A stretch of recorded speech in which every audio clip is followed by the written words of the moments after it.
Just talk a little bit about what you feel about Coach Frensley and what he meant to you for people that aren't speaking. For the 3 years I was here, being a basketball manager, it was a pleasure to go to practice every day, knowing because at the end of the day, all the players went home and the managers and coaches would have a pickup game, after every practice. That's great. And Brad, what year did you graduate? 1976, and I was a part of the team. 74 team that went to state championship in Memphis. Good deal. Which was a lot of fun. All right, Bucky Ford here. I think he was 74, 75. 75 graduate. 75. Played here was fortunate enough to play here for Coach Frensley 3 years, 72, 75. Can't say enough words about Coach. He was like a father figure to me. Great man, great motivational guy, and I loved him to death. It was just an honor to be able to play for him. Anything about Coach? 19 years of an assistant. What can you say after 19 years? Probably the most influential person in my life besides my mom and dad. As far as spiritual growth and coaching technique, everything else that goes with it. He left a legacy that'll never be replaced, but will continue on. Glad he's finally home. I'm Steve Robinson, work on the FCA staff. I came on staff in 1973, and Tommy was the FCA sponsor, huddle coach here. He did a great job in Hillsboro, would get kids to go to FCA camps. And as a matter of fact, Tommy and his family, they went to an FCA camp a couple of times in Black Mountain, North Carolina. And I don't know how many kids' lives were eternally impacted through his life, godly influence as a coach. And I wish we could have cloned Tommy Frensley. I'm looking forward to seeing him in heaven one day. Thank you, Jesus, for Tommy Frensley. My name's Neil Smith. I grew up with Mike Frensley, Tommy's younger brother, but became very good friends with Tommy later. Went to church with him probably 30 years, and we had a lot of great times together. And he told a lot of stories about his coaching, and every time he talked about them, he embellished them a little bit more. And we just had a great time together and listening to his stories, and just love that man. Thank you. Hi, I'm Don Austell, class of 72. I wasn't a basketball player, but I had a lot of great memories and events with Coach Frensley in both football and baseball. Too many to talk about, but he certainly influenced my life, and I'll always love him and never forget him. Hey, this is Joey Hatch, class of 1973. I saw Coach Frensley here for 3 years. I didn't play basketball for him, but I played football, and he was the coach then, and what a great guy, and he really connected with all the youngsters back then and really appreciated that, and glad to come here today and show my condolences to his family and his celebration of life. Hi, I'm Rick Francis. I actually knew Coach Frensley back when I was in the 4th or 5th grade at Percy Preschool. He was still going to Belmont, and this was his first coaching endeavor, and he helped us name the school the Tigers. So small incident, but great, affected a lot of people, and what a role model for everyone. Blessed to know him and be with him. God bless you.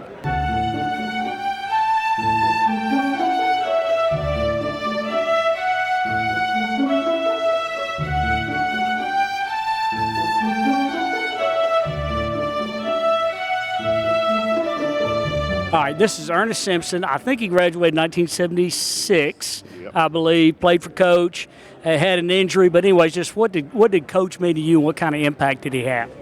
Well, he impacted my ability to coach, because I now coach an 8U girls softball team in Laverne, or actually Smyrna, and it's his attitude on the court. You didn't never see him holler at the player on the court or anything, but when he got in the locker room, it was a different story. I remember one game we were losing by 8.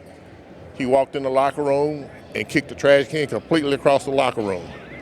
But you didn't see it on the court. You never seen him holler at one of his players. Or, you know, you can see the frustration in his face. You know when you did something wrong, all you had to do is look over there at him. So he's a big impact on how I coach my youth leagues and everything. Well, so I was on the first golf team. Coach Frensley begged me to start the girls golfing team with Susan Gatlin. So we did, and I never won a hole, never won a match, and I think we were playing St. Cecilia or Harpeth Hall or somebody, and I hit the same tree 3 times. So I threw my clubs in the pond, and he made me go fish out. And that's my funny story about Coach Frensley. I'm Angela Gaskins, class of 1978. He went to Howard High School where my husband coached him in junior high. Is that right? Yeah, oh, and then he ended up at DCA where he finished, Tommy did, and my husband finished there too. Really? So what year was that? So Coach Frensley was in school when Coach Revenue was coaching him, right? At Howard, in the 50s. In the 50s. I can't think exactly which day. All right, that's super. Well, Glad you could make it. Oh, me too. Thank you. I've known Coach Frensley since the fall of 1967. He was my civics teacher my freshman year. He was a good man, great man. He's with Jesus Christ now, I know it. And I grew up a lot at Hillsboro. My senior year, he put me in charge of taking attendance in study hall, and I let Barry Burton slide. He was not in his right seat, but then I would sit with Coach Frensley the rest of the hour. I think Coach Frensley is a great, great friend.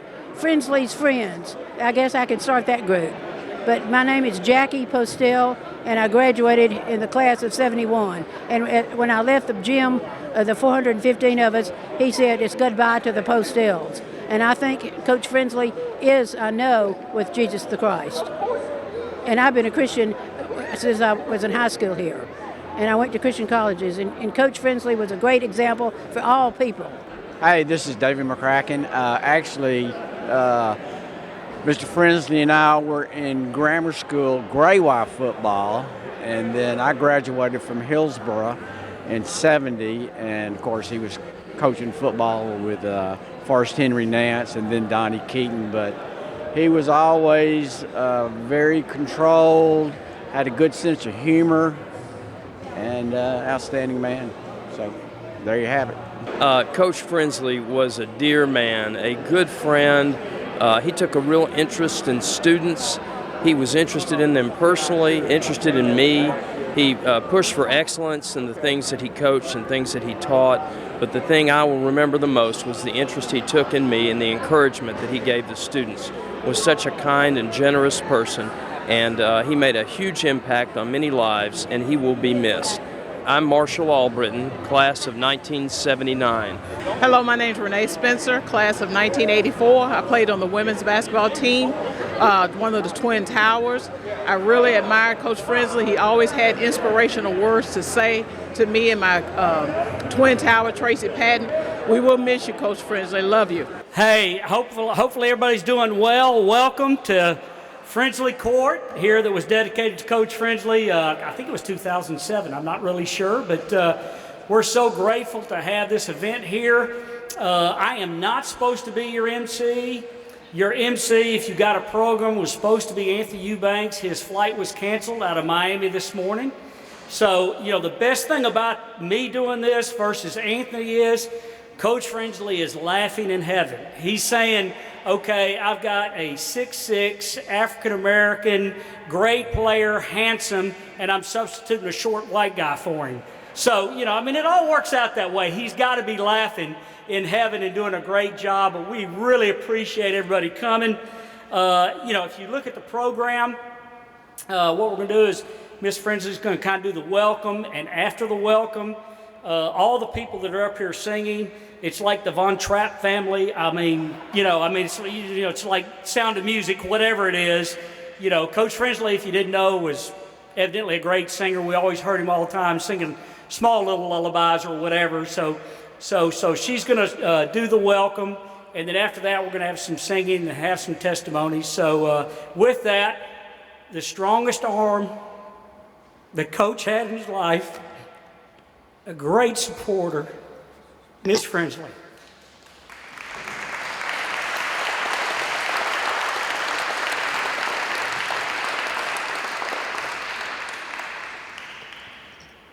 I cannot tell you how great it is to see all of you here. It makes my heart so happy. Thank you so much on behalf of our family. Thank you so much for taking this time to be here with us today. I met Tommy Frensley when I was 17 years old, and we almost made it 63 years in marriage. June the 3rd would have been our 63rd anniversary.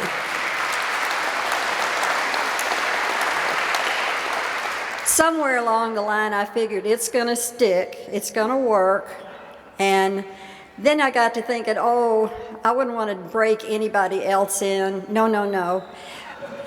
But again, thank you so much. Some of you, I know some of you called me Mrs. Coach. Some of you call me Miss Bev. But Coach and I loved the people that are here in this room. You come from different walks of life. You come from different times of knowing him. And I know that you have a lot of sweet memories in your hearts of my husband. I know we have a lot of sweet memories for you. So thanks again for being here.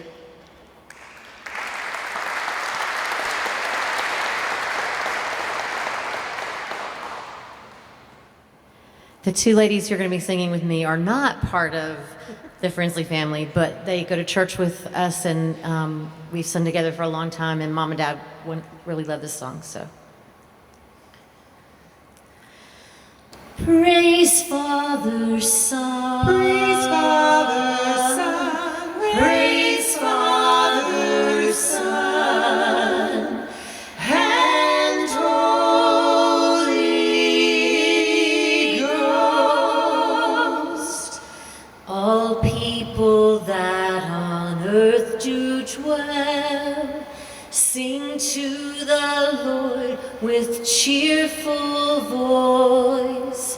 Him serve with fear, his praise forth tell. Come ye before him and rejoice. Oh, enter then his gates with joy. Within his courts his praise proclaim.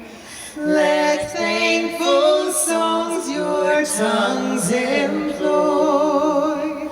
Oh, bless and magnify his name.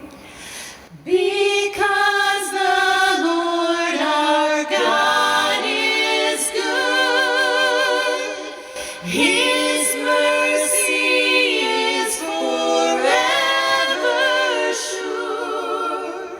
His truth at all times firmly stood, and shall from age to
I'm really happy to be here today, and I feel really weird being on this court in street shoes because we weren't allowed to come out here without rubber soles on. I grew up here every Tuesday and Friday night in the winter. We would have the chili supper at our house, and then it's basketball season, and I'm not athletic, so my dad never really coached me or anything. I asked him if I should try out for basketball in 8th grade, and he said, well, you play the piano and you play the organ and you sing, so I think music is your way to go. So that's what I did. But he was very musical. He had a really beautiful voice, and he loved to sing. He loved harmony a lot and taught me a lot. But the greatest thing about my dad, we were kind of tied together in faith, and I didn't really know about it until I was an adult, and he gave his testimony somewhere.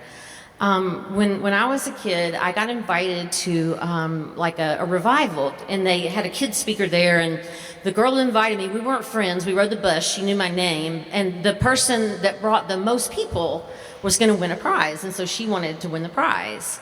And she didn't win the prize, but I learned about what Jesus did for me, and I accepted Christ because I knew God, I knew Jesus. I didn't understand that he did what he did for me to pay for my sins. And so I was crying and sobbing because I loved him and I hated that he had that pain, but I was also joyful that he was going to take my sins away. So I went home, and my parents looked at me, and I'm sure I was a wreck because I cried a lot. And they're like, what happened to you? And I said, well, I got saved. I asked Jesus in my heart, and he's forgiven my sins. And I think they were kind of like, what kind of sins? You're 8 years old. Dad, went to college at Belmont, and he wasn't sure about all this religious stuff because he thought he was just as moral and his behavior was just as good as those people who were saying they're Christians. And he was right. He was a very moral man. I never heard him speak profanity ever in my life, not unless he was repeating somebody. But he wasn't ready to do that thing. But when I came home and he saw that it was a real thing in my life and that it did change me, he thought, well, maybe I need to do that. And so he did, and we were baptized together a few months later. And so when he gave his testimony at church, I was like, this is so great because God used me in his life so that he could use his life to pour into all of you and countless others. He was such a great man, and so thank you so much for coming to honor him. This again was one of his favorites. I am weak, but thou art strong. Jesus, keep me from all wrong. I'll be satisfied as long as I walk. Let me walk close to thee. Just a closer walk with thee. Granted, Jesus is my plea. Daily walking close to thee. Let it be, dear Lord, let it be. When my feeble life is o'er, time for me will be no more. Guide me gently, safely o'er to thy kingdom shore, to thy shore. Just a closer walk with thee. Granted, Jesus is my plea. Daily walking close to thee. Let it be, dear Lord, let it be. Let it be, dear Lord, let it be.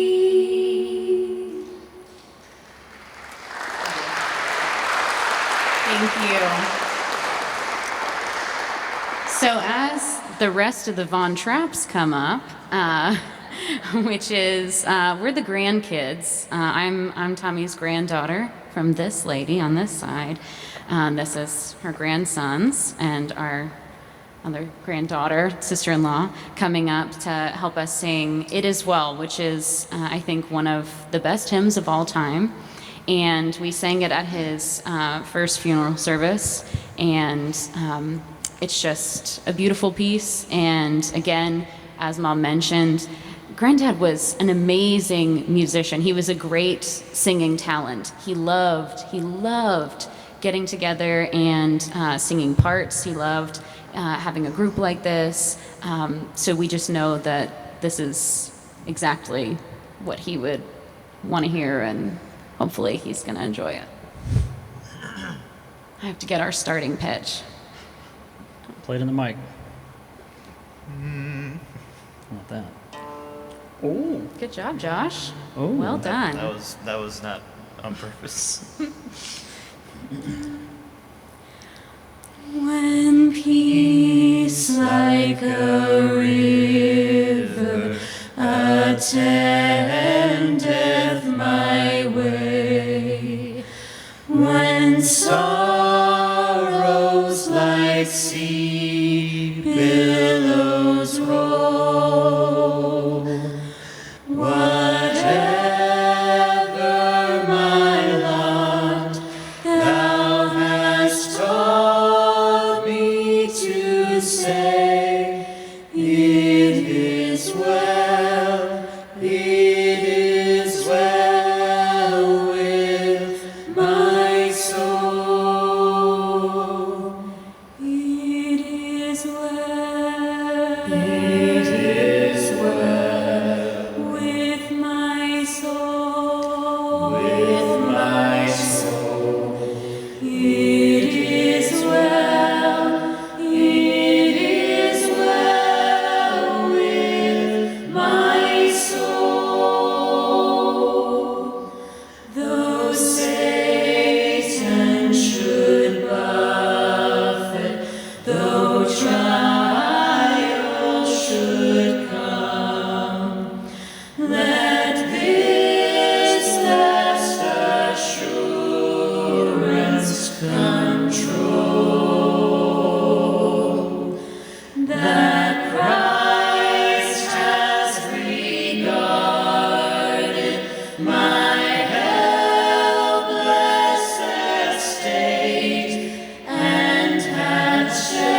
I think it was much better for the order of the agenda to go like it did, them first, before I do an opening prayer.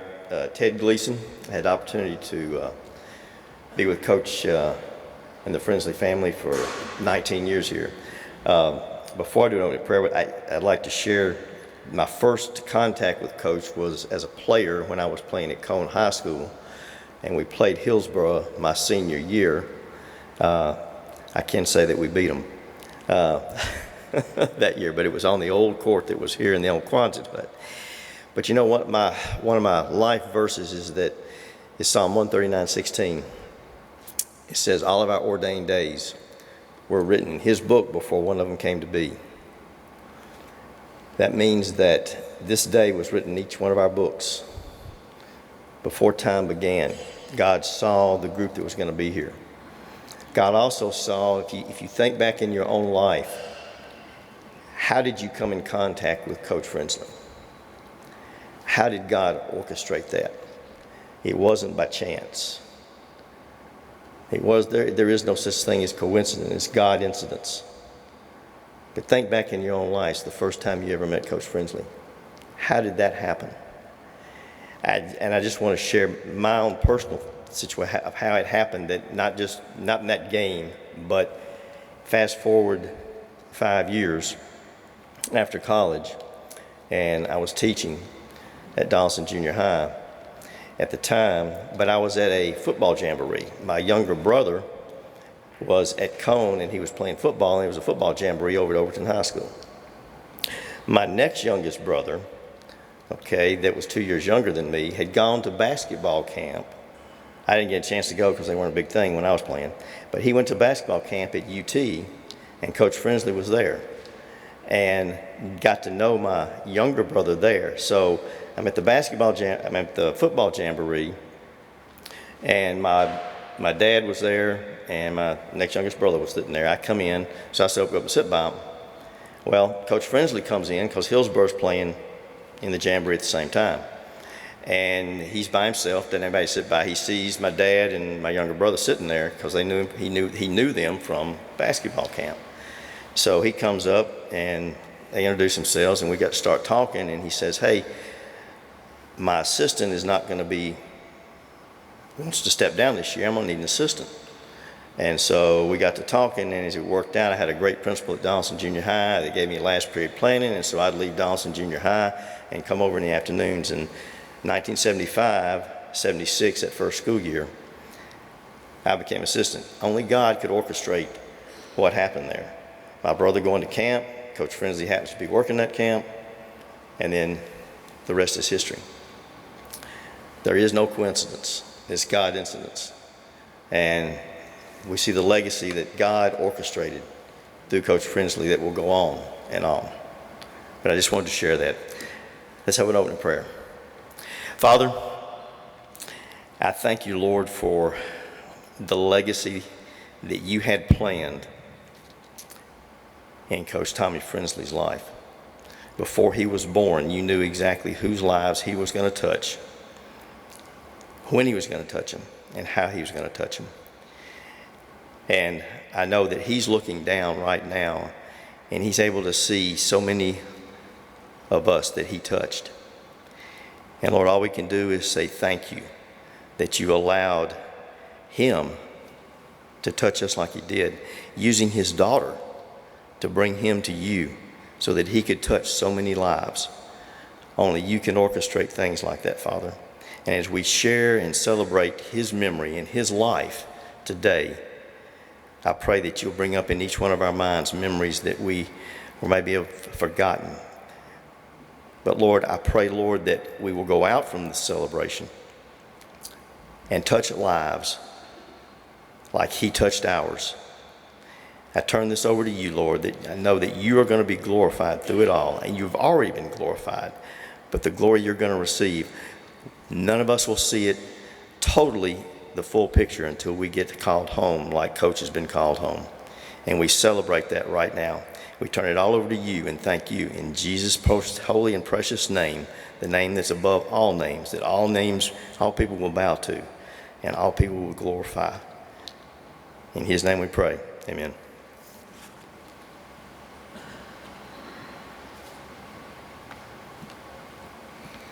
I love coming up after Coach Gleason because I'm taller than he is. I mean, that just got to make you feel good about yourself. But he made a big impact here. And if you look on your kind of your program, you know, we're talking about all coaches, you know, his wins, his losses, his records and all that stuff. You know, really it doesn't matter. You know, in Coach's life, it didn't matter. He was very successful. You could talk about all the wins, his winning percentage.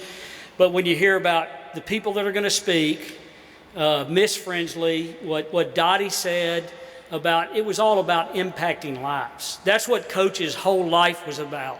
You know, talk about, he was a moral guy. His walk was his walk. His faith was his walk, and everybody could see it. So, you know, I don't think we're going to spend our time talking about how great he was as far as coaching. You'll hear that from the people that speak. But I think, you know, the Frensley Court and the impact that he made on lives really speak for themselves. You know, speaks for Coach's life, and that's what it's all about. But we're going to kind of go down a guest speaker list that's going to share some testimonies, things that they thought about Coach, or funny stories, their heart, whatever it is. And, you know, so if you're speaking, we're just going to go down the list. When one person speaks, you come up the next one. The first one is Ben Matthews. I think he played here in 1912. No, that was the 60s. I'm sorry. We couldn't even get the right year that Ben was here. I've heard about him a long time. Obviously a three-sport athlete, that type of stuff. So just come up here and share your story as we go along. And once again, Ben Matthews from 1912.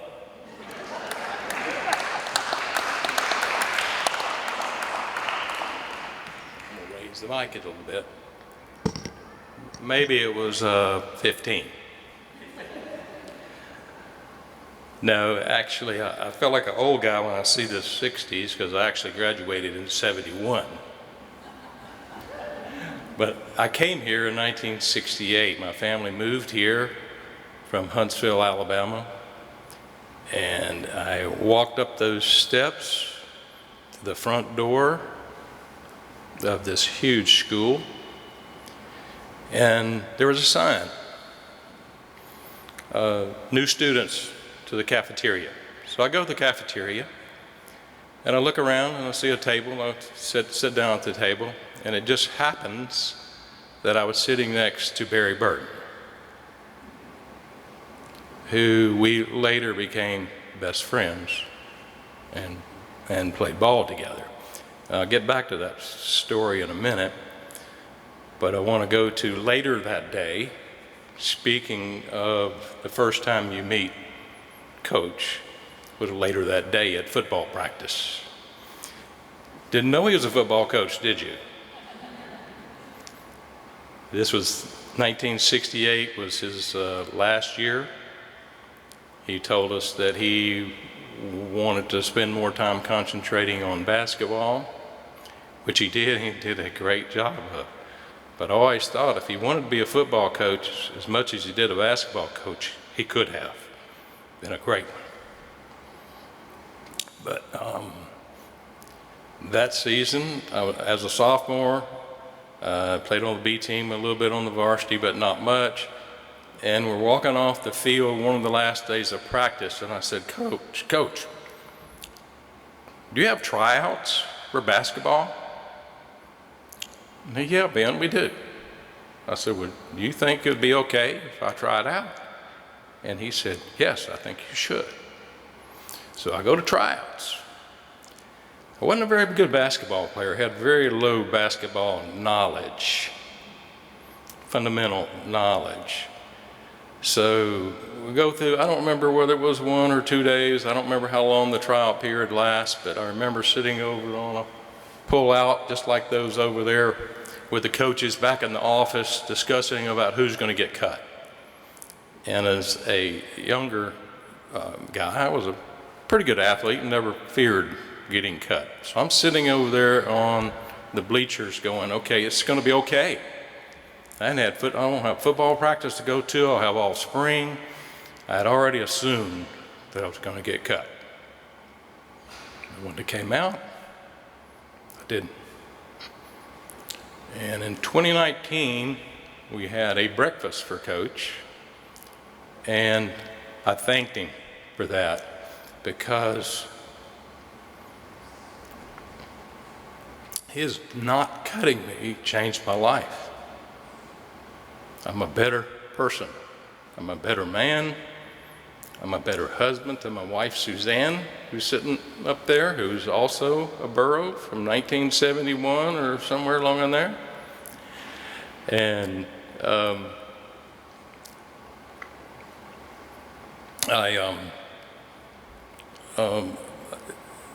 better Christian because of him. And I have so many things to be thankful for my connection, including that first day after the cut session, he took me down to the basket and taught me how to do a layup. Which foot do you jump off of to do a right-handed move? That's where I was. I didn't know left-handed layup, right foot. I didn't know that. So Coach was a great man.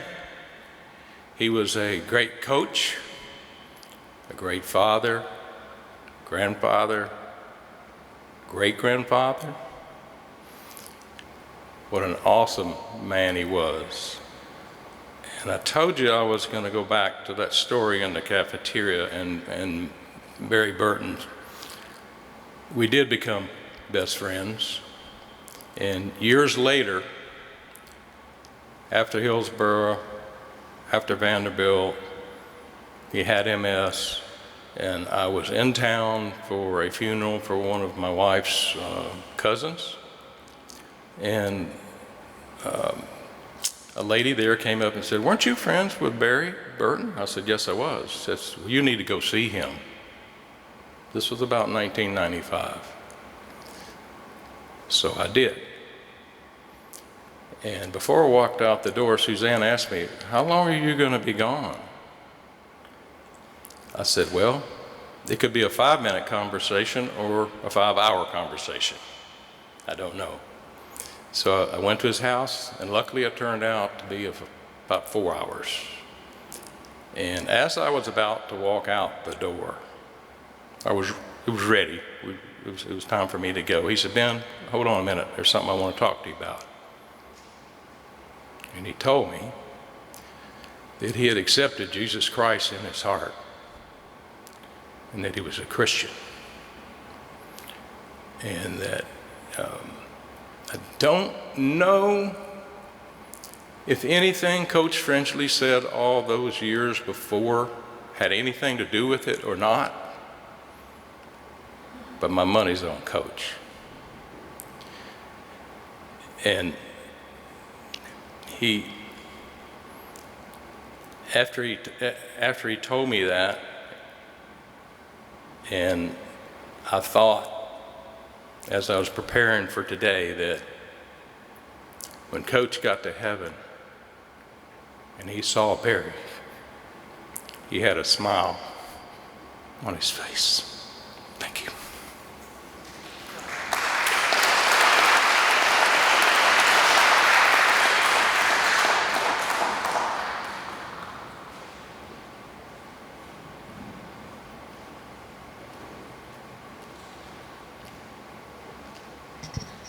Definitely need to bring it down.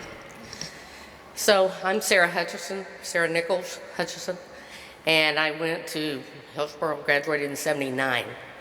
So I know that some of you all are thinking, why would this beautiful young lady want to, no laughing over there, want to be talking about the '70s, which is what Joe told me I was supposed to talk about when I graduated in '79. Well, little did he know is that I actually knew Coach, I think in '73. And I came from a family of 6 kids. I was the 5th of 6. Wasn't a lot of money around, to go do things. And I grew up playing ball. I was the tomboy of the neighborhood. There were absolutely no kids, no girls, should I say, in our neighborhood. And I played with the Richland Central area, and we used to play competition with the Father Ryan guys, the Page boys, and well, I can't even remember all of them, Joe Code, a few of them. And we had competitions in baseball, football, and basketball. When I got to be about 12 or 13 and growing up, of course, I couldn't do all the sports that they were able to do. I couldn't play Little League baseball. I couldn't play football anymore. My dad put an end to that probably when I was about 12. And I didn't think that was really fair because I could still hang with them. But my mother came home and told me about this camp at the YMCA and that a high school coach at Hillsboro was going to be coaching it.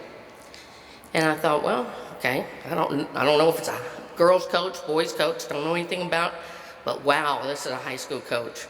And all I could think about is I wanted to go learn how to play basketball. Well, the high school coach was Coach Frensley. And for the first time, I learned how to, well, I'm going to take it back a little bit. I was 12 or 13. I'm 5'2" now. So, you know, Joe, you'll love this one. I was probably 3 feet at the YMCA trying to play basketball. And he's trying to teach us how to square up, put the elbow under, cock back the wrist, flip it, and point towards the goal. And all I could think of was, I got to get it off my hip any way I could to get it up 10 feet. But it was a great way to start. I knew how to dribble. I really studied the Harlem Globetrotters. I don't know how many of y'all remember Curly Neal back in the day and Meadowlark Women. I studied them. I thought I could be Curly Neal. I practiced dribbling on the court, and put my hand down and run circles around it. But I didn't know any of the real mechanics of basketball. So I was playing, and he was teaching us, and I thoroughly enjoyed it. At the end of each day, we would play full-court basketball. So those of you girls out here know that girls didn't play full-court basketball. But if you have a bunch of brothers in the neighborhood of boys, that's all you ever did. So that wasn't new to me.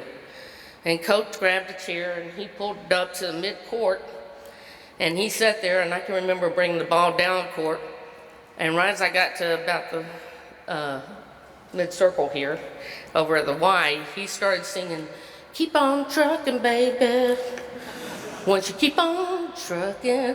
And I just stopped dead center. It's 1973, it's a big hit on the radio, and I looked at him like, I've never heard an adult sing this song. And he looked at me and he said, "What? What's wrong with this? I have kids. I'm pretty cool." And then he started singing, "Keep on trucking, baby." And he kept waving me to go on. So we went on and played. Then that was a big wow moment for me. I really started loving this man. He was pretty cool. Every summer, I went to the camps with Coach Frensley and then Coach Charlie Anderson. Went to Brentwood Academy, went to Nashville Christian. Wherever they would have a camp, I showed up. I babysat every night during the year so I could raise the money to go.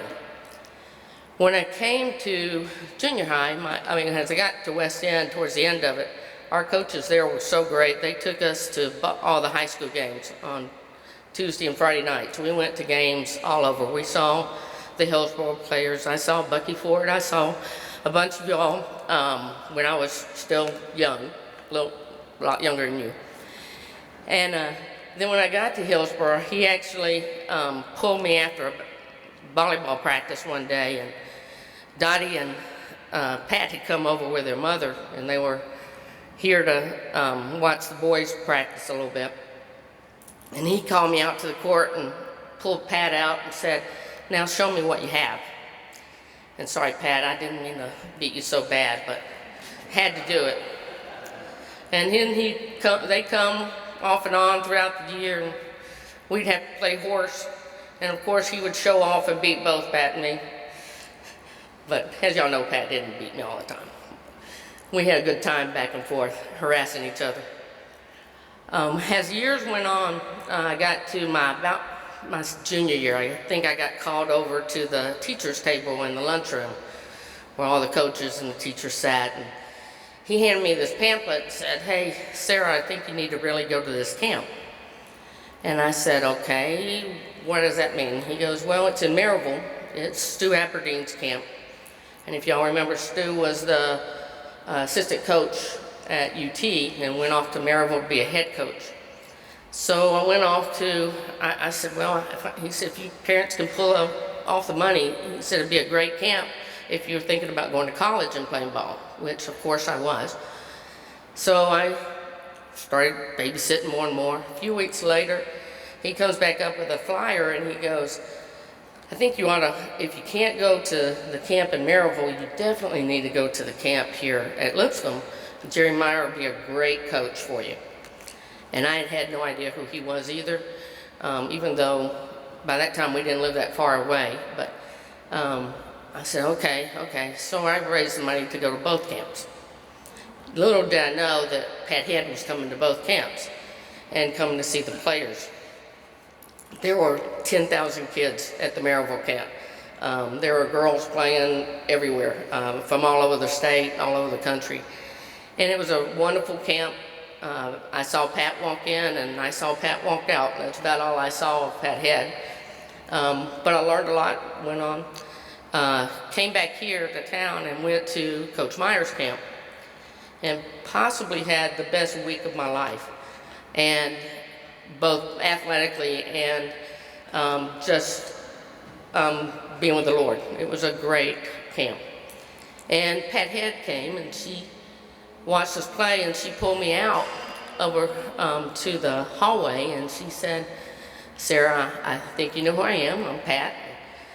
Of course I'm in awe and I'm watching, one of the greatest coaches. And she said, well, you dribble really well. You can run the floor pretty good. You shoot pretty good. She said, the one problem is that I have a point guard. I just recruited an All-American in Holly Warlick, and I just don't think you're ever getting any play time. I don't want to discourage you, but I don't think you ought to think about coming to UT. You really need to look at something else. Well, 79 was really the beginning of the women's basketball growing in college. There wasn't a whole lot of teams, but they were really starting to show. And I was getting a little nervous now. That took out Pat, and I didn't know anything about anything else. Come about midway through that spring, I guess, then two guys came up and started joking around with me, and they started going, hey, Sarah, have you ever heard about Vanderbilt? Why don't you go over to Vanderbilt and play? And I don't know about that. Mr. Milton, who I'm replacing, I think, today because he wouldn't speak in public here. But Milton said, I really think you ought to, meet Joe Pepper and come over to Vanderbilt. And I had no thoughts of going to Vanderbilt, even though my parents went to Vanderbilt, though I studied and listened on the radio to Vanderbilt basketball for years and years. I just never knew about a women's team at Vanderbilt. And so Milton went back and I think he talked to Coach Pepper. And I went over to visit with him and thought, okay, well, I can't be recruited because he recruited 6 brand new players, 3 who were from Nashville. But I could walk on and I could see how I could, play with them. That would be okay. And then I started, no, I'm gonna go to Kentucky. Kentucky had a growing team. My aunt and uncle live up there. I have a little family there. That would be okay. I'll go to UK. Coach and them started saying no, and then I think Coach Austell, who's somewhere around in here, started saying, hey, what do you want to go into when you get out of school? And Coach Austell, sitting there waiting for me to answer. I had no clue what I was going to do in college. And I'd been in his computer class, and he said, you really ought to think about going into computers. And computers were growing, it's becoming a big thing. I don't know, okay, I'll try it. Yeah, anybody who tells me something, I'm gonna try. So, okay, I went to Vanderbilt and became a computer engineer and walked on the basketball team, made it, played ball, continued on FCA, which Coach ran here, and went to Black Mountain and went to a few different events there as a leader, and really kind of grew up, I guess. Had to get out of computers after about 1.5 years. I was sitting in a computer room till 3 o'clock in the morning. I was over that. And I went into nursing, and I've been nursing ever since. So what I can say is, much like Coach Gleason, said is that Coach was placed here, I think, for a purpose, and a great purpose for me. He'll be missed. I'm just glad I met him. Thank you.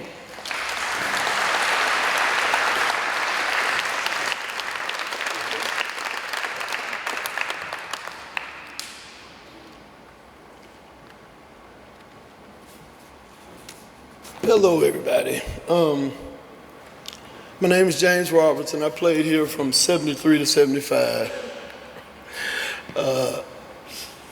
And I just want to say a few words. It's such an honor to see all these people that I hadn't seen in many years. It just reminds me of the times we had here at Hillsboro. It's not the same gym, but it'll do.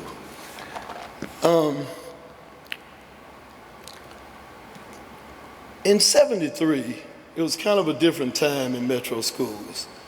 It was the second year of desegregation. People were getting bused into different communities, out of theirs into different ones. And I had always thought I would be at Cameron. And so coming to Hillsboro, I really didn't know what to expect. But once I met Coach Frensley, you could see immediately that there wouldn't be a racial problem here because he didn't have a racist bone in his body. Now, if you could play, you could play, but if you couldn't play, you couldn't play, But it wouldn't be about anything else. And he created a family atmosphere for us. And like all great families, you have to break bread at some point. And so we came to Mrs. Frensley's house, and she had chili dinners for us. And I got to tell you, Miss Frensley, you loved us, and we felt it. And I don't know how, your husband loved us too, but, he could scream at us sometimes. But we really, that was an amazing time to invite us into your home, feed us, love on us. It just kind of brought us together. Because as a team, we embraced the diversity. We didn't have any problems like that. I knew Bucky Ford before I got here because we played in the city championship. I played against Bucky in the city championships. I don't remember who won, but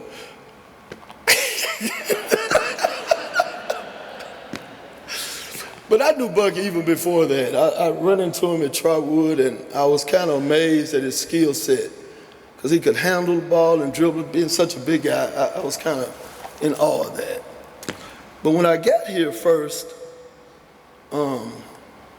Ricky Moss, he really took me under his wing and showed me the ropes, took me home from practice.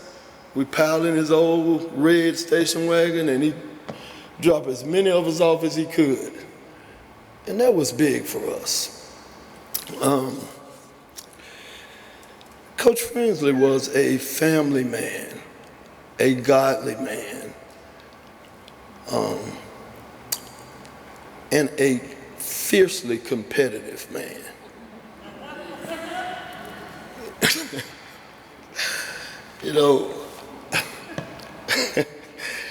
I mean, he loved us. He really did. And maybe, Ernest, he probably called you Ernest, and Bucky, Ricky, Ronnie. But after seeing me operate on y'all in practice, he called me Dr. J.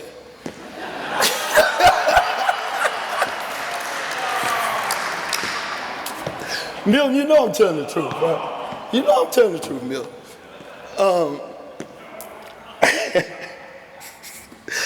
I can remember I was just a sophomore, and I wasn't in the rotation, maybe 8th or 9th on a 10-man team. And we were playing East. We were playing East High. And we were behind 19 points at halftime. And I don't know if you remember this, Ricky or Bucky, but Coach went ballistic in the locker room. I mean, it was a little scary. I'd never seen anything like it. And he really got in Richard Pittman's face because he just didn't believe he was not going to ever have any cowering to anybody. He just wasn't going to have it. And he felt like we weren't being competitive, we weren't competing, and he was just so disappointed and angry.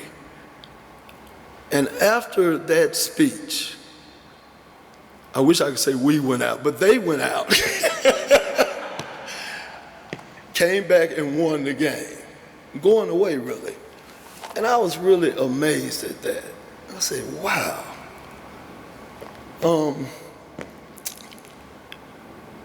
You know, I went on to become a coach myself.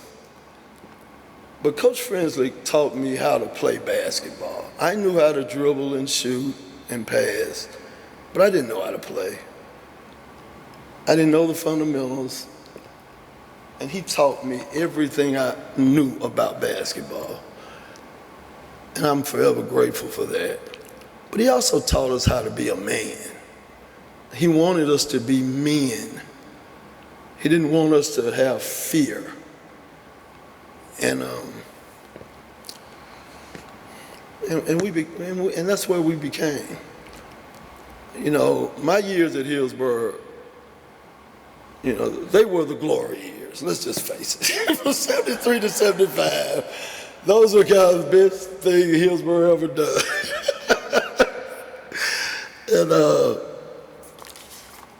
And I'm just so thankful to be here to speak for such a great man. And lastly, I just want you to know that he didn't just love us while we were here. If you reached out to Coach Frensley, he was going to answer and show up. And I did reach out many times, and he did show up for me. And it just kind of, he's the epitome of what a coach should be. And I'm so thankful and grateful to have been here. Thank you.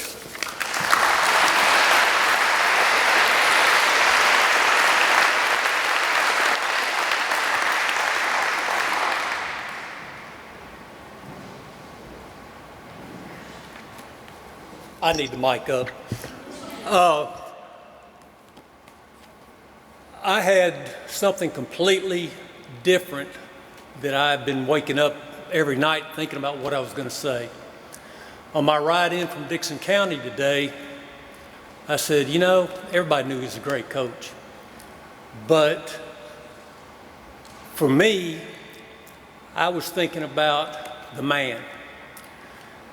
And Coach, you come in here, okay, first thing he does, he said, I'd like you to join FCA. I said, oh, well, I'm a sophomore. I need to go here just so I can, you know, have a chance to play. Well, I was blessed by that. Came in, knew there was 10 spots, 10 uniforms, that's all there is. And you had to work for them. It wasn't its participation awards, anything like that. You had to earn it. So I was blessed enough the first year. I came in, I got to dress my sophomore year. But to know that Coach was such a competitor, you know, they get the state championship. Here I am, I'm 6'5", 185 pounds probably. Another guy on the team, he had been, Travis Bryant, got to dress at the tournaments. Yes, it hurt my feelings. I just was terrible, but it made me want to be better. I worked hard that summer, we went on. But as a coach, as James said, he wanted you to be a man. He wanted you to be a competitor. He wanted you to be the best at anything you did. He wanted you to be the best, do the best you could. Next, and he would plant these seeds, and a lot of people would not understand that. And the seed would be planted on, okay, how to be a man, how to play basketball, how to be a husband, We would see Miss Frensley and the family there, ball games, all the time. He was a godly family man. He loved his family. I was unfortunate. My dad died when I was 14. I was the only child. But I had a role model. I had Coach Frensley. And then you would see him in other situations like teachers.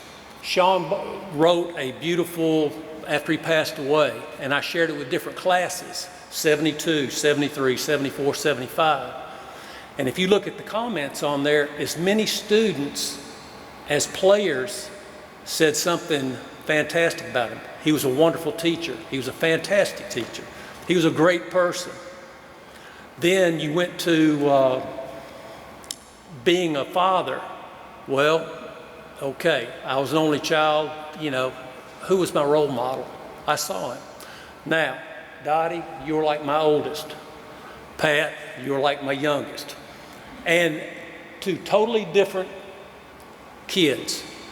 But I would go back. Now, this is after I'm out of school, I'm married, I got kids, and I think back, Coach Frensley, what would he do? And I would handle those things that way. And now, we went to the funeral. I was blessed to be at the funeral. I see granddaughters. I see grandsons. And then I see the love that was shown and the care that was given to Coach Frensley. But he planted those seeds. Miss Frensley, you did too. You loved us dearly. But he planted those seeds through every one of them, and you could see it. I got a text, said, Coach Frensley, he probably wouldn't make it 24 hours. Went over there, the family was there. And it wasn't sad, it was a celebration. He'd been struggling for 12 years.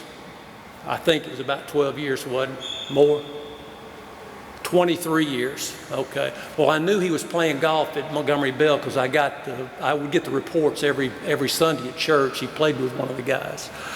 But I guess what I wanted to say that Coach Frensley planted seeds through everybody, all his players, through his family, and those seeds have been passed on from these people that he has coached.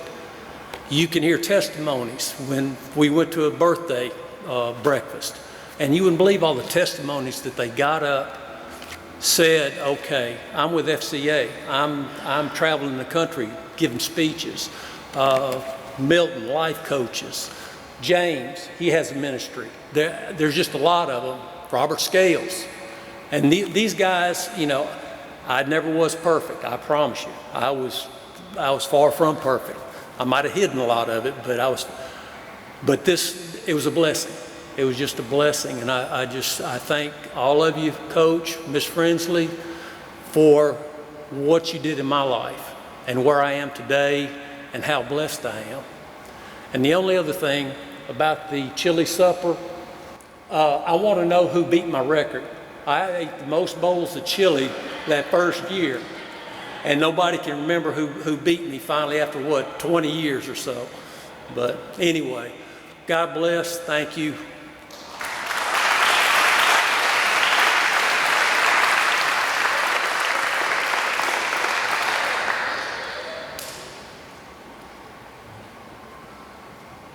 Wow, Ricky.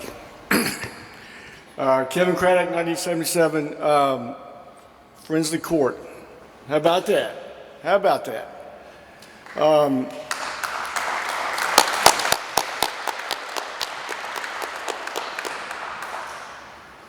One thing I want to say right away, because I don't want to forget to tell this, I went over there just about a month before he left us, and I think everybody here knows that look.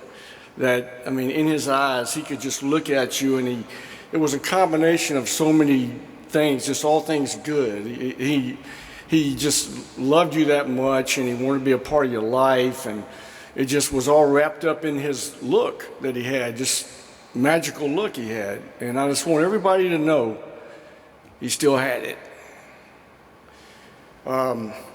You know, it's easy to get caught up in Coach Frensley's legacy, in words like legacy and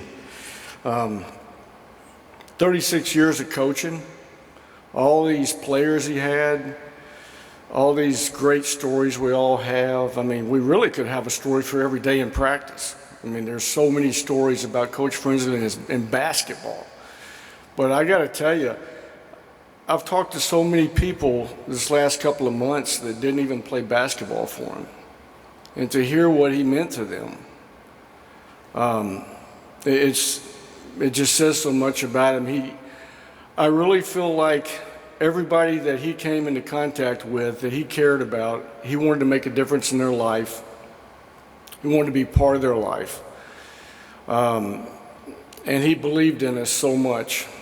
And I just can't say enough about that. The fact that we played basketball for him, it was like it was a gift to us because we were locked into 3 years. He knew he had us 3 years. He could tell us everything we needed to know about life because it was so much more than basketball. We already have heard that.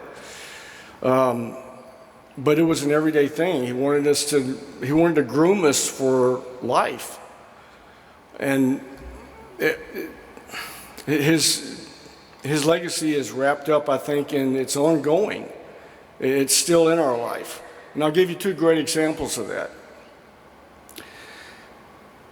When I went to visit him, I was bringing up names, and I really wanted to talk basketball. I thought, like, man, I want to get caught up with Coach, and he couldn't talk much, but of course, Miss Bell, they're one person anyway, so that's all good.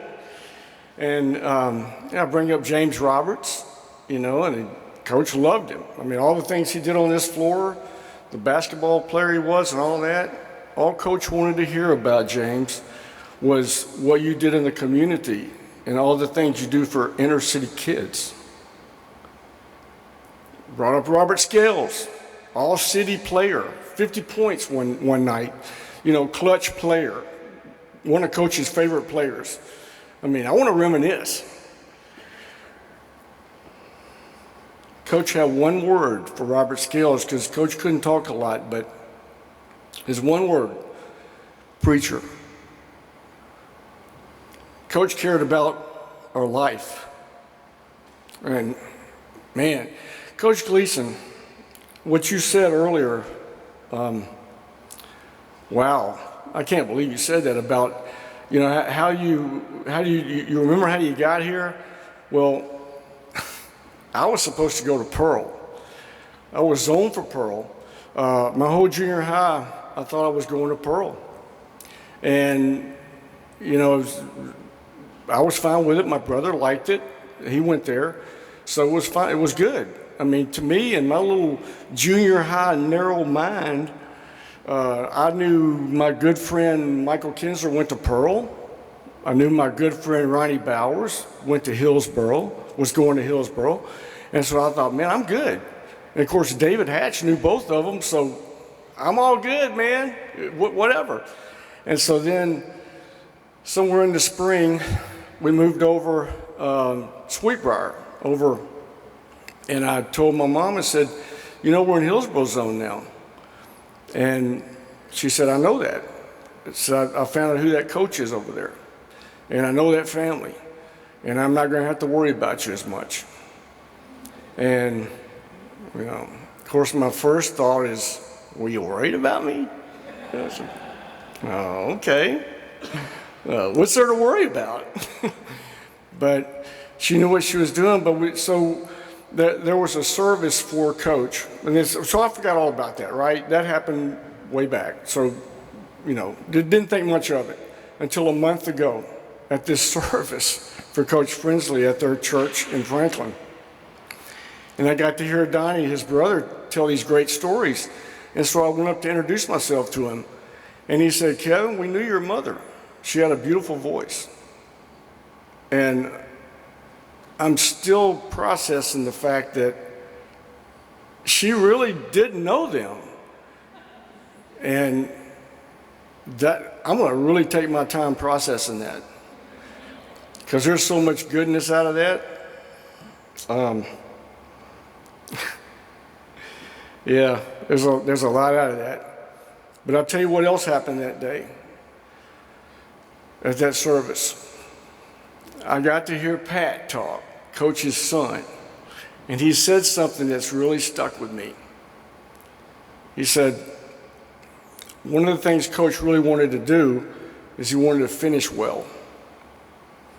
And all I know is the day that I went by there to see him, I saw 3 generations of Frensleys taking care of him. Miss Bev, her children, grandchildren, all doing their part, all taking care of him. And he had all kinds of visitations. He had people coming by, calling, everybody, I mean, people wanted to pray with him, pray for him.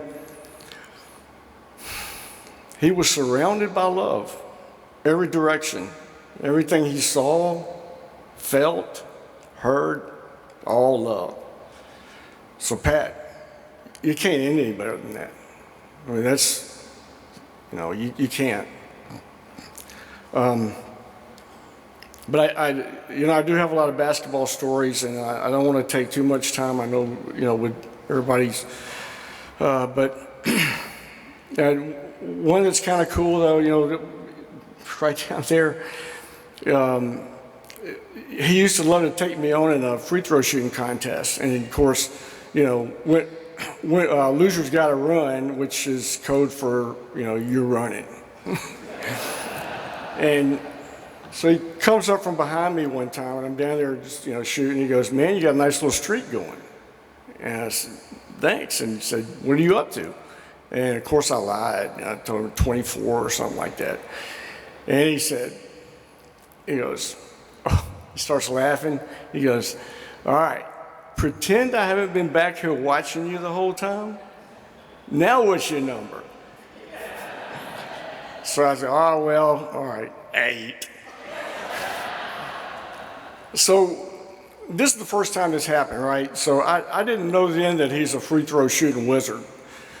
And so I do my thing. And of course, he's saying, "You can miss twice, it's fine. I don't care. I'm gonna, it's all good. I'm gonna win anyway." And so it's his turn, and he's just shooting free throws. And I get down there to get his, to retrieve him, kick him back to him. And he goes, "You ain't gonna do that. Just get out of the way. Just watch." And okay. So he could put such a spin on the ball that it goes through the net and it rolls right back to him. He never moves. He just stands right there the whole time. And it's, I'm just amazed. But of course, he trash talked me too. He'd say, "Hey man, I can't remember the last time I missed one of these." And it was really, oh yeah, he would, "Man, we're going to do this about every other practice. You're going to get in great shape playing this game with me." I know one time he told me, yeah, and he's always up to something. So one time he goes, "Yo, I gotta lock up, so don't run now. Let's just run before practice tomorrow." So okay, all right, whatever. And so I get out here and I'm running, and people are showing up to practice, right? And of course he's looking, every time somebody would come in, he'd go, "Look at Craddock, look how dedicated he is. He's already running." So he just got a great kick out of that. But of course, we always knew where Miss Bev sat, because one time in practice, somebody threw a bad pass and it just clanked off the bleachers. I think it was David Landers, and we just threw this really bad pass. Don't you remember that, David? And he goes, "Whoa, whoa, whoa, whatever you do, don't throw a pass right there. Do not do that. That's where Miss Bev sits." And I mean, he made a whole issue out of it. He goes, "Man, I'm not kidding. I can't live with that." But I would like to end. I have a conversation I had with him one time. This goes to what everybody said about how he cared so much more about us than just basketball. Man, the players that could get up here and say that, and just people that he knew. But I'll tell you one. I don't know what he saw in me. I don't know what brought this on, but totally out of nowhere, he asked me, he said, "Have you ever read 1 Corinthians 13? the love chapter in the Bible. And I said, well, yes, sir. And of course, then he goes, great, what'd you think? And of course, Coach could get pretty intimidated when it came to, scriptures. And so who knows what 17-year-old me said? There's no telling. But I remember what he said. And he told me if I wanted to become the best version of myself, if I wanted to be as close to what God intended me to be, this is the blueprint. This is what God intended for you to live your life.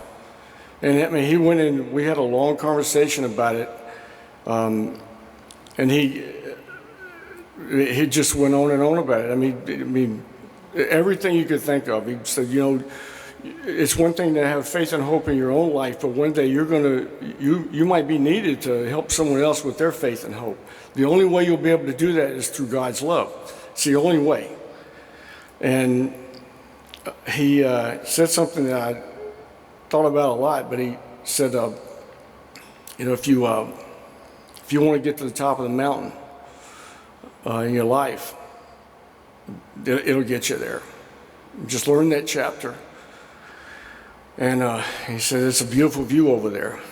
And I remember that conversation. I was 17 at a crossroad in my life, like a lot of us were. And I've held on to that conversation my whole life. And the last thing he said when I was leaving, just kind of at his doorway, just matter-of-factly, he said, of course, if you know Jesus, you got all the blueprints you need. And all right. So the last thing I want to say is, I want to go back in time and think that I was 17 and we're in that office now and we're talking about this day. And he's saying, there's going to be people, you guys are going to get together and we're going to celebrate my life.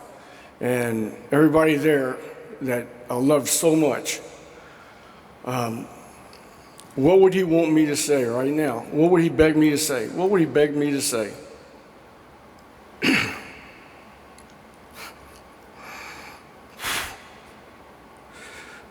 For God so loved the world, he gave his only begotten Son. Whosoever believeth in me shall not perish, but have eternal life. We love you, Coach. We'll see you there.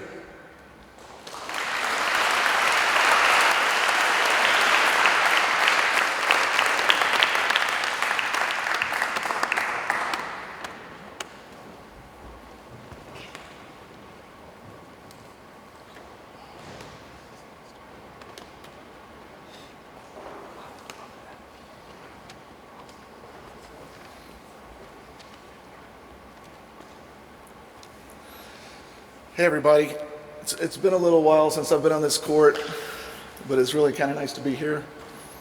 Had a lot of fun here back in the day. The early 90s is when I played here, when I finished here. But anyway, I still play a little basketball today, which is nice. I'm still able to do it, and I always start every warm-up, everything that I do with the layup drill that Coach taught me to do. So right hand, left hand hook, get me warmed up, then I'll move back a couple of feet, shoot 2 feet, 3 feet. Coach Gleason knows what I'm talking about. That might have been your idea, I don't know. Also, Beverly, I spoke with Cleo Griffin this morning, and he wanted me to quickly share and thank you for everything you did for us over the years to help Coach, to support Coach, and let Coach be Coach. He also wanted me to call you Mrs. Coach. I think you probably remember that. So anyway, he wanted me to do that quickly. Now I'm going to put the readers on. I actually wrote some words down that'll kind of keep me under control, and I won't go out of bounds and make any big mistakes. So anyway, I'm David Parker. I played on Coach Frensley's Borough teams from 1988 to 1992. I want to do a quick shout out to Coach Frensley, Coach Gleason, Matt, Tim, Eric, Barry, some of those guys are here, Jeff, Cleo, Sean, Tremendous, LeBrian, the other Matt, Thomas, Kippy, and on and on. It was really a family environment and a great team to be on. We had some great times playing with Coach. Some of my best friends were on that team to this day. I've been lucky enough to be the best man in 3 weddings, and two of those weddings were people that I went to Hillsboro with and played basketball with. We really had a good thing going here with Coach and Hillsboro High School in general. Coach really was a guy who lived and breathed basketball. I think we all know that. He loved the game, he loved playing the game, he loved coaching the game, he loved watching the game. I'm not sure what else you can do with the game, but he probably did that too. And I think we all know that's who he was. But when I think back on my time with Coach, I remember something else as well. He was a teacher. He really was a teacher, and not just a basketball. He did actually teach psychology and probably some other subjects, which I actually enjoyed his class, and it was great. But what I noticed is how he carried himself in the classroom, with me personally, outside of basketball, as my coach, as a human being. It was that he really took time to listen to people. He really thought about what you had to say, took time to take it in.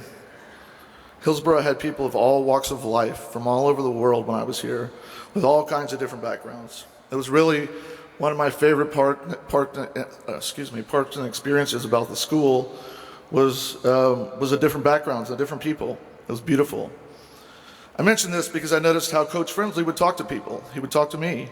He listened, he was thoughtful, he gave advice or opinions with little judgment, and really made me and hopefully others who were going through a lot as high school kids feel comfortable. We would share things with Coach that we really couldn't even tell our parents. Anyway, as I hear a lot of everyone talk about him as coach and a lot of other things, he could be a lot more than that to a lot of people. It was great to spend those years here with him, and I've learned a lot from him, as I'm sure a lot of us here did. So I just wanted to say thank you to Coach Frensley, the coach, and the man.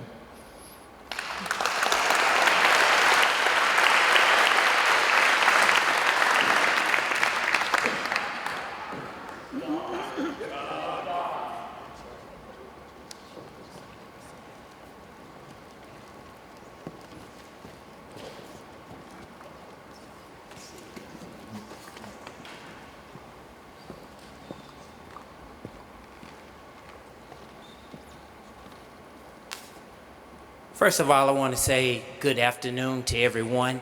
Why don't you all just help me praise God for the lessons, the life, the literacy, and the legacy of Coach Tommy Frensley.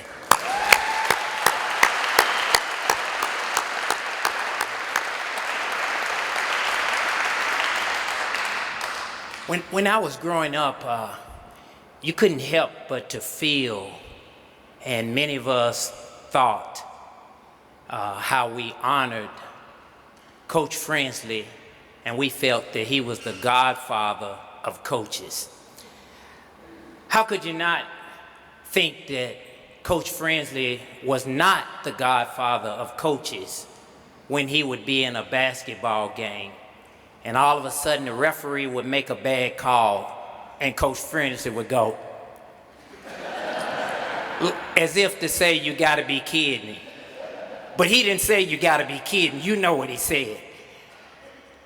But then how could you not feel that Coach Tommy Frensley was the godfather when he has coached Joe Gaskin and Kevin Craddock?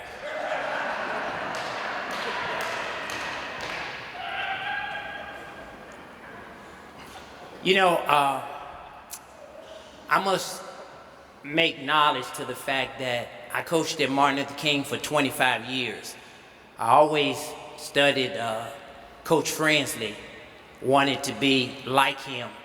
And I never will forget that one night we were playing at Martin Luther King and we were getting blowed out of the gym.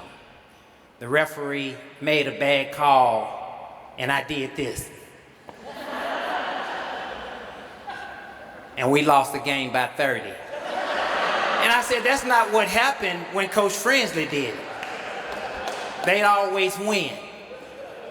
But I must say this, one of the greatest nights of my life was some years ago when I was president of the Nashville Black Coaches Association.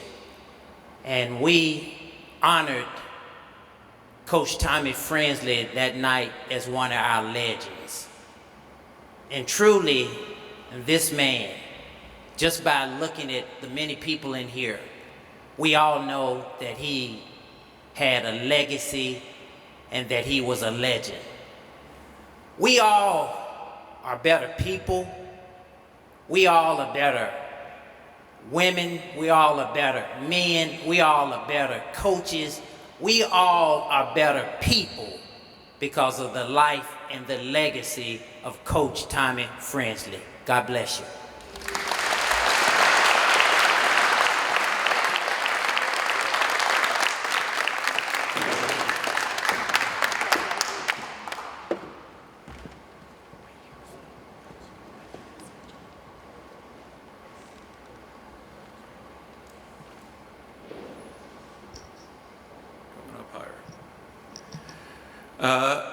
A little glimpse into Coach Frensley post Hillsboro. But what matters more is who's at your funeral. Heard this in civics class, part of the class where we weren't playing cards. Heard this in a locker room a number of times. Good afternoon. My name is Adam Son, and I played for Coach Frensley at DCA from 1994 to 1998. His first year was my freshman year, so he was the only high school coach that I knew. The passing of Coach, obviously, as you see in this room, has not only hurt the Hillsboro and DCA communities, but greater Nashville basketball community, no doubt. Coach was beyond a veteran coach by the time our paths crossed. DCA was not a very competitive program up until that arrival. My sophomore year, we were a 500 team and advanced to the region tournament, which was a great accomplishment for us at that time. My junior year, we won 24 games, were district champions and region finalists. My senior year, we won 30 games, were region champions and DCA's first ever state tournament basketball team. Tommy Frensley was still getting it done 3 decades later. Coach was a breath of fresh air, no doubt about it, both on and off the court. Whether it was a fast break drill, riding a referee, as we've heard, one-liners to the crowd, or playing those card games at the end of class. It didn't matter. Coach was fun, and Coach was energy. He's not only influenced me in my time as an athlete at DCA, but my playing career afterwards at Belmont and later on internationally. He still impacts me today as I'm a high school basketball coach at Goodpasture. Since I was 14 years old, not a single day has passed that I haven't thought of Coach Frensley. He loved Nashville, he loved music, he loved Hillsboro, he loved his family, and he loved the Lord. We're all forever grateful for the impact, that word we've heard a number of times today, that he's made in each of us. I appreciate it, and thank you for your time today.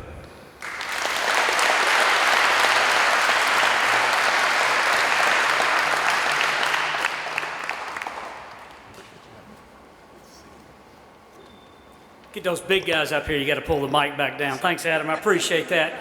You're old, got 2 sets of glasses. But anyways, I'm going to, I wasn't going to tell any stories. I was going to kind of wrap it up, but I'm going to tell one story. The biggest thing is, and I think you've heard this from all the speakers, is the most important thing that Coach did in my life is how he impacted me spiritually.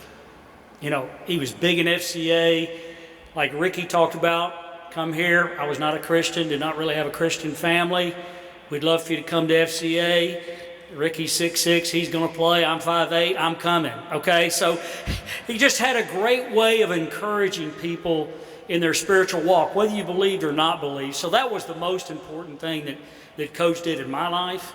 For me, the most influential person outside of my family by far in my entire life. But I'm going to tell you the one story, and the biggest impact that he made on me was when I was a sophomore.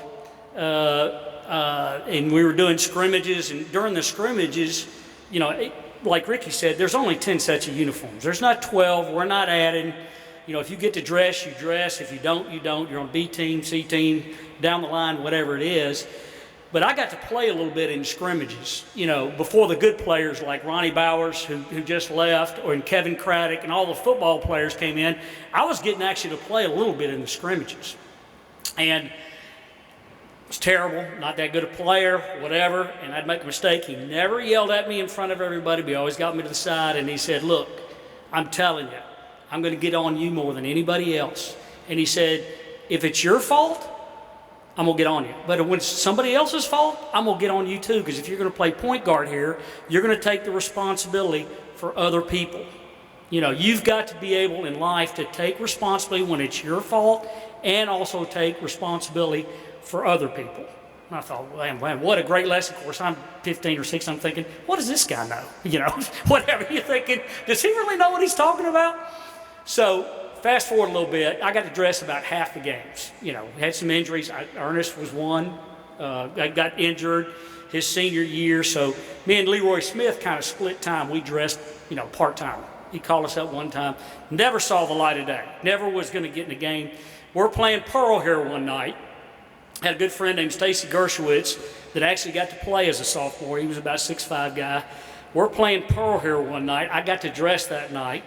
And I was so far at the end of the bench down there. I know I'm not going to get to play. I think I was behind. This used to be the verbal abuse club right here. They called it the VA club. And they just came to abuse the officials. I think I might have been sitting behind them. So anyways, Pearl had a great team. Otto and Otter Atkinson, great players, big, jump, wore sweatbands all over the place. You know, it was a great atmosphere. When somebody said that was the heyday, when James Roberts said that was the heyday, that was the heyday. So anyways, my friend catches it down there on the low block on a shuffle cut, catches it in the low block. Otto and Oscar Ackerson are there. They're jumping out of the gym. He couldn't jump anywhere. He never faced the basket, just turned around and just kind of threw it up.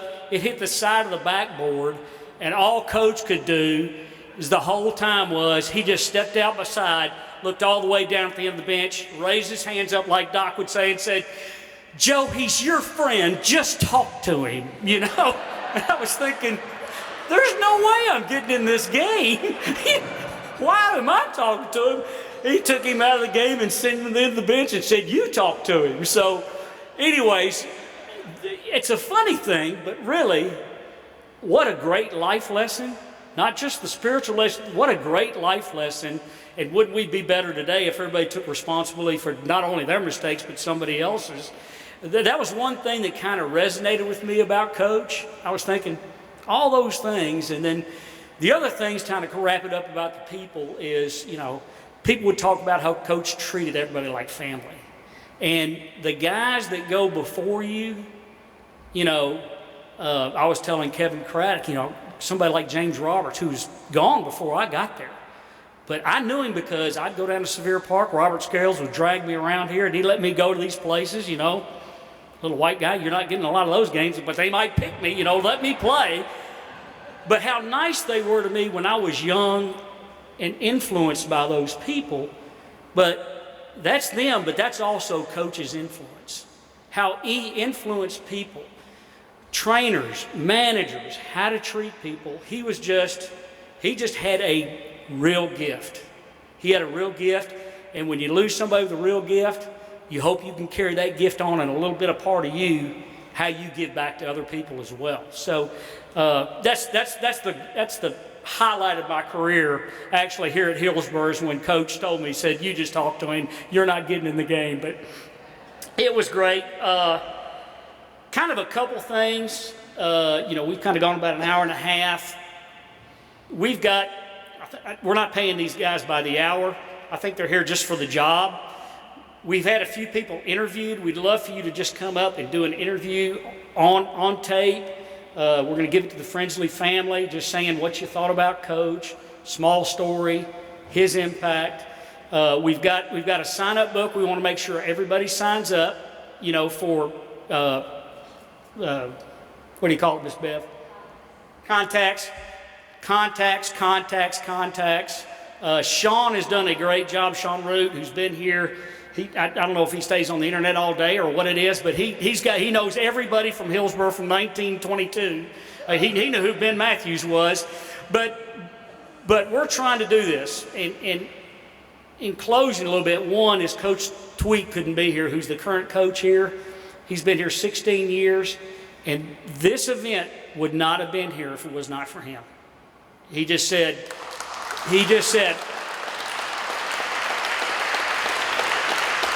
when the court was named here, he was so excited. He loved seeing the people, loved seeing how much they loved the school and loved Coach. But he said, basically he said, look, I got the ball. You'll get it done. I've got the ball. So saying that, we got a lot of people, got a lot of great memories here. And I can say this about Coach. There's a real catchphrase today that says, pay it forward, pay it forward. Somebody does something good for you, pay it forward. You know what? That's not how Coach would be. Coach wouldn't want to pay it forward. Coach's whole life was about, just like Jesus' life, give yourself. It's not what you got and paying it forward. It's about giving yourself. So what a lot of us would like to do, we want to make sure we've got contacts, and we would love, there would not be a greater way to honor Coach Frensley into being able to give back to this program, give back to the people that care. Because it was hard back in Coach Day, but it's hard today, and collectively we can get together and help the program, the boys and the girls basketball program, football program, whatever it is. Because that's how Coach lived his life, was giving back to others. So please, before you leave, give us your contact information. We'd love for you to write a note. Sean's got some letters from Coach McGill, son. Just write a little note to the family about what it meant to you, or if you don't feel intimidated, just get in front of the camera. Just say 2 words about it. We're here, and we can do that. I think that's all I've got. And Coach Austin, yes? Oh, gosh, here we go. All right, we're going to turn it over to Pastor Scales. We will not pass around the offering plate after he is done, okay? So, Robert Scales. Praise God. I am so blessed and honored to be here. Miss Frensley, honor to you and to the family. Tommy and all you all. Coach Frensley was very special to me. And he really loved me. He let me shoot. I was one of the few players that he let shoot anytime I got ready. I remember where's Credit at? One game, Credit kept jacking the ball up. Frensley grabbed Credit and said, "Get Scales the ball!" And so he gave me the ball at the end of the game so we could win.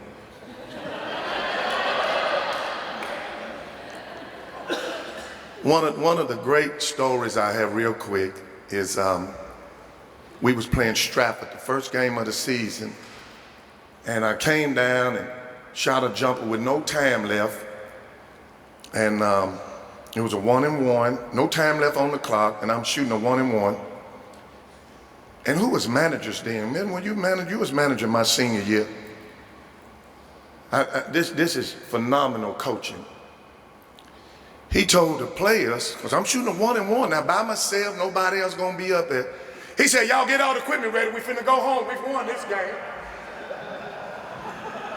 Well, I got to go make the shot. He said, "We done won the game." That's phenomenal coaching, to put that kind of confidence in you. And you finna shoot a 1-and-1. The crowd is screaming and hollering, throwing popcorn at you. And Coach Frensley told the managers, "Grab the badge, put everything up. We're going home. We've won this one." And I made both of them.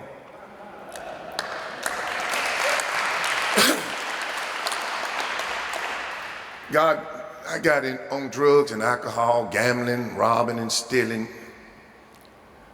And in 1988, Jesus set me free. I gave my whole heart to him. I came over here to help Coach Frensley coach, and he was so astounded. He said when I would come in, my face would be lighted up, and the fire of God was on me. I was sold out to Jesus, and in '89 he called me to quit my job and follow him. I've been preaching now over 33 years, full-time in the ministry. Hadn't had a depressed day in 33 years and 10 months. Had a lot of days to have opportunities. But Jesus taught me how to walk with him and to live the life of his love, his joy, and his peace. It doesn't make you perfect, but you can obey him and live in his victory every day of your life. You do not have to live in struggles. I had too many of them, and I have none today. If I get one later, I'll run to him. Either I'll live what he's taught me, or I'll let him teach me how to overcome that one. Jesus, Coach Frensley was so happy about me preaching. He saw the realness in my heart that I was sold out to Jesus. That God could take somebody like me. I'm on TV in 3 states, been on the radio, on TV all week, and for 18 years, and I pastored for 22, been full-time in ministry, traveling to 6 countries, preaching the gospel of Jesus Christ. And I know he told me when we had the last meeting how proud he was that God had called me in the ministry to preach the gospel. In Craddock, he said he had one word for Scales: preacher. So I love you all. I'm so thankful y'all let me share that. I'm gonna finish my course with joy. I think about you all at times. I'm busy as a bumblebee. I just left the prison. I've been going in there 30-some years. I always have to do what he tell me. I can't go to no functions when he's commanding me to do something. I have to obey the Lord. But we rushed down the interstate, got pulled over by the state trooper, coming out of prison in only Tennessee. And I said, sir, I'm going to honor my coach, my high school coach. I said, we just left preaching. And we ended up praying with him, and he let us go and said, hurry up to Hillsboro. I love you all so much, so much.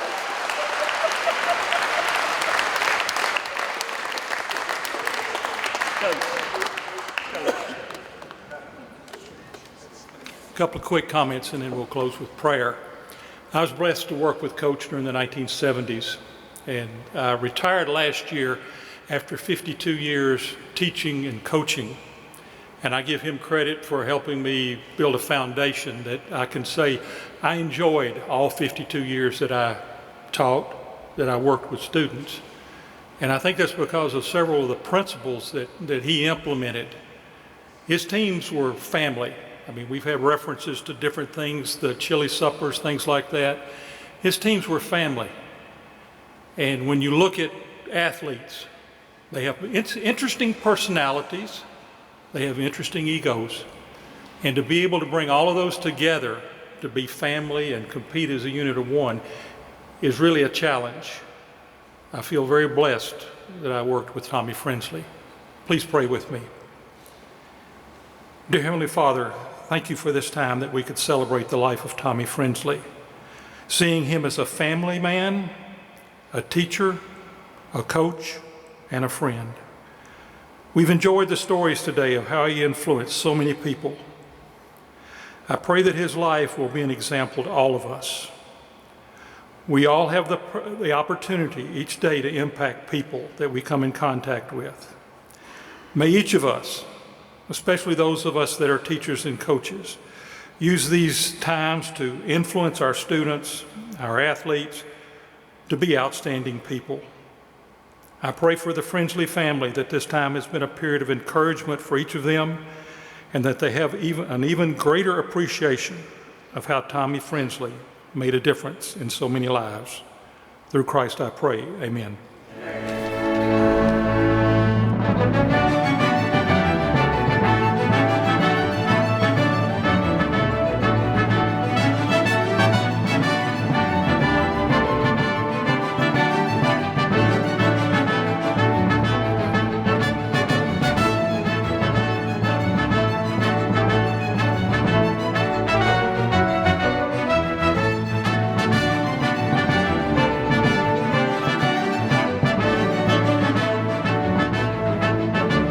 Frensley family, thank you so much for loving us through Coach. And I think maybe the greatest tribute we can give is how many times we repeat the things that Coach taught us with our own kids in coaching them and trying to raise them up. So thank you and many blessings. All right, Frensley family, Jamandis Moore, and I just want to say, thank you. And Coach Frensley was a great man. I know he loved Christ, and he's in heaven cheering us on now. Hey, Frensley family, David Parker. I've already said a few words, but I really enjoyed the time I spent with you all and Coach back in the 90s. It was a really important part of my life, and I think that you all helped me move forward and get to a better place. So cheers and thank you. Not much else could be said after a day like today. Sean Root, Coach Frensley impacted so many people and helped so many of us, but the fact is, all of us, it's not like it's the first time this group of us have gotten together or seen each other in 10 years or 5 years or even 2 years. And to me, that says a lot about the brotherhood that Coach built up for us. And that's a lifetime reward and from a lesson. Frensley family, Jeff Starling, class of 93. Thank you for sharing Coach with us. I transferred here from Hunters Lane in my sophomore year, and I remember Coach always calling me Hunters. That was always his nickname, but he accepted me. Coach Frensley was actually the first person to show me and make me use my left hand when shooting layups. That was something that Dave touched on as far as the drills. So I'm forever grateful for the opportunity to come to Hillsboro, forever grateful for the opportunity to meet Coach Frensley. To the glory of God and my master, the Lord Jesus, to the Frensley family, Coach Frensley, whom I love so dearly, I just want you all to know I'm fruit from Coach Frensley, his prayers, his love to the family. I got on drugs real bad, drinking, smoking marijuana, robbing and stealing, gambling, hustling. And in June of 1988, the Lord Jesus set me free and changed me.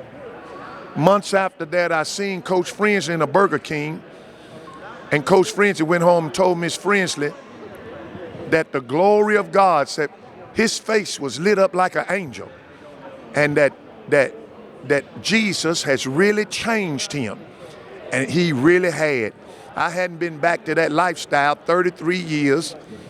And 10 months since June of 1988. And so I just thank God for the influence of Coach Frensley, and thank God for Miss Frensley. And I just fell in love with everybody. And the Lord let me come back and show Coach Frensley how great the Lord was in my life. I pray for you all that you will come to know Jesus like I did. And if y'all need me, call my office at 615-641-3505. Make sure you relate to Coach Frensley, because I get a lot of calls. But I love you all so much. And remember, God got the power to turn your life around if you will let Jesus show you how to do it. I love you all so much, and have a wonderful day in Jesus. Thank you.